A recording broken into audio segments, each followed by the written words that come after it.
Hello guys, welcome to Anil ఐర్ classes. Myself Venkatesh పారమంచాల.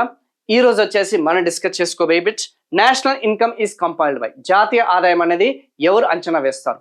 Finance కమిషనా, ఆర్థిక సంఘమా, ఇండియన్ స్టాటిస్టికల్ ఇన్స్టిట్యూషనా, నేషనల్ డెవలప్మెంట్ కౌన్సిలా, central statistical organisation? So please try to answer this question. యాక్చువల్గా ఇది చెప్పాలంటే ప్రీవియస్ ఇయర్స్ క్వశ్చన్. యాక్చువల్గా చెప్పాలంటే ద రైట్ ఆన్సర్ వచ్చేసి ఒకప్పుడు మనకి సెంట్రల్ స్టాటిస్టికల్ ఆర్గనైజేషన్ ఉండేది. ఇప్పుడు దాని స్థానంలో ఎన్ఎస్ఓ, నేషనల్ స్టాటిస్టికల్ ఆఫీస్ ఏదైతే ఉందో దాన్ని ఇప్పుడు అంచనా వేస్తుందన్న సంగతి గుర్తుపెట్టుకోండి.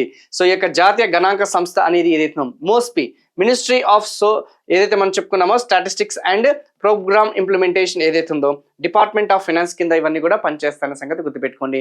Ministry of statistic and programme implementation.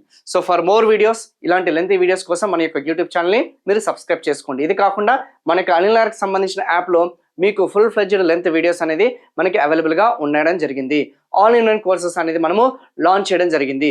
So TGPSC prepare అవుతున్నాం, ఏపీఎస్సీ ప్రిపేర్ అవుతున్నా, సెంట్రల్ గవర్నమెంట్ ఎగ్జామినేషన్స్ అయినా, స్టేట్ గవర్నమెంట్ ఎగ్జామినేషన్స్ అయినా సరే all in one course best ఫ్యాకల్టీతో మీకు along with the test series అనేది లాంచ్ చేయడం జరిగింది, bilingual courses. So for more videos వీలుంటే ఈ ఛానల్ని మీరు సబ్స్క్రైబ్ చేసుకోండి. వీలుంటే ఈ వీడియోని లైక్ చేయండి, కామెంట్ చేయండి, షేర్ చేయండి. Thank you so much.